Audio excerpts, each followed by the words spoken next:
Sekarang ke bawah dulu, Kak. Yuk, hati-hati, jam pulang telat, 9:30 sudah di sini. Iya, Kak. Halo, shalom semua, selamat malam. Tuhan Yesus memberkati. Live di Instagram memang beda dengan live di Facebook. Tapi izinkan saya mau sharing sesuatu yang Tuhan taruh di dalam hati saya. Mungkin ini adalah sebuah topik yang umum, tapi tidak apa-apa.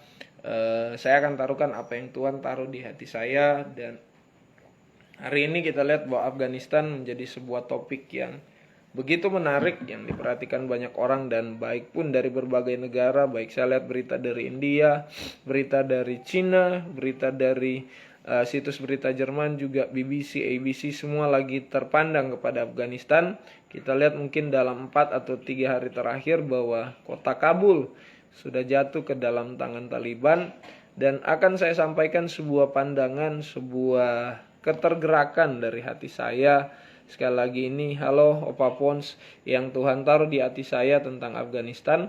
Yang Tuhan taruh di dalam hati saya bahwa ada pergerakan terbentuknya 2 blok geopolitik yang akan menjadi pandangan ke depan mungkin dalam 5-10 tahun ke depan, di mana Anda lihat bahwa sebelum Taliban merebut kota Kabul, di mana di situ ada pertemuan antara Cina dan Taliban 1 minggu sebelum di mana kota Kabul direbut. Nah, Anda lihat bahwa ada sebuah interest di mana Cina masuk. Selain juga Cina melihat sumber daya yang ada di Afghanistan, ada batu bara, ada emas, ada banyak tambang di sana.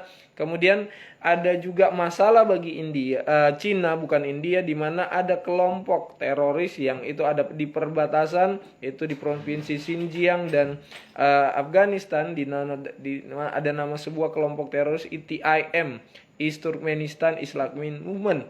Nah, Anda lihat bahwa ada berapa fakta mengatakan bahwa kelompok Taliban ini disupport juga, kalau Anda nonton di berita, oleh negara Pakistan. Nah, Amerika telah mengundurkan diri, otomatis Cina bisa masuk dengan segala sumber daya untuk bekerja sama dengan Afghanistan dan terutama juga Pakistan yang sudah menjadi sekutu yang baik hari-hari ini. Nah, akan ada 2 blok geopolitik hari-hari ini Timur Tengah, karena semua pusat kegiatan, kalau terjadi segala sesuatu yang berbeda di dunia, baik di Suriah, di Afghanistan, di Irak, Iran, mata orang akan terpandang ke Timur Tengah.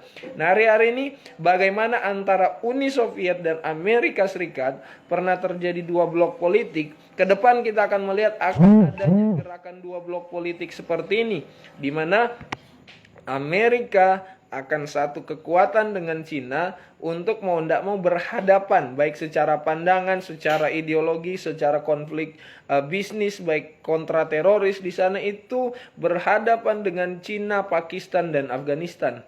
Akan terbentuk 2 blok politik. Nah, ini yang harus kita lihat, karena ini juga mempengaruhi segala sesuatu yang terjadi di dunia ini.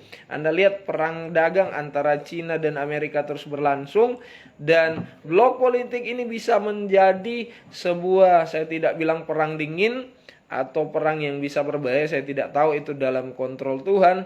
Tetapi bagaimana kita belajar mempercayakan semua masa depan ini, hanya yang ditaruhkan di hati saya bahwa akan ada 2 blok politik, 2 blok geopolitik, antara Cina, Pakistan dan juga Afghanistan yang akan berhadapan langsung dengan India dan Amerika. Nah, konflik ini akan mengeruncing dalam 5-10 tahun ke depan, di mana kita lihat banyak hal yang akan terjadi, dan ini akan saling, banyak hal, konflik bisnis, kontra teroris, bicara juga tentang kekuatan politik yang ada di sana, masalah investasi, kepentingan Cina, kepentingan Amerika, kepentingan militer juga.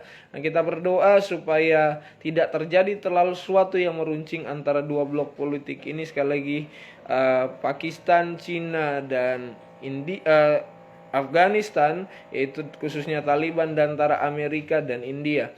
Nah, apa peran Indonesia terhadap 2 gerakan blok politik ini ke depan? Indonesia dari dulu adalah sebuah negara yang gerakan non-blok. Bahkan ketika ada blok timur dan blok barat dulu antara Rusia versus Cina, itu selalu akan ada perbedaan. Dan Indonesia ada di titik tengah. Kita berdoa biar Indonesia mengambil bagian. Dan kita berdoa bahwa orang-orang percaya di Afghanistan Tuhan lindungi. Kita berdoa supaya tangan Tuhan tetap menolong setiap orang percaya. Dan mudah-mudahan dengan apa yang saya nonton bahwa tidak ada pembatasan hak perempuan dan media asing di Taliban. Saya berdoa mungkin menjadi Taliban yang terbuka walaupun dengan tutup hukum syariahnya. Tapi kita berdoa biar dua blok politik ini akan ada ke depan tidak mempengaruhi Indonesia. Kita berdoa sebagai orang percaya kita tetap kuat dan tangan Tuhan menolong kita. Sedikit sharing malam ini yang Tuhan taruh di dalam hati saya. Selamat malam semua, selamat melanjutkan aktivitas. Sekali lagi Tuhan Yesus memberkati. Shalom.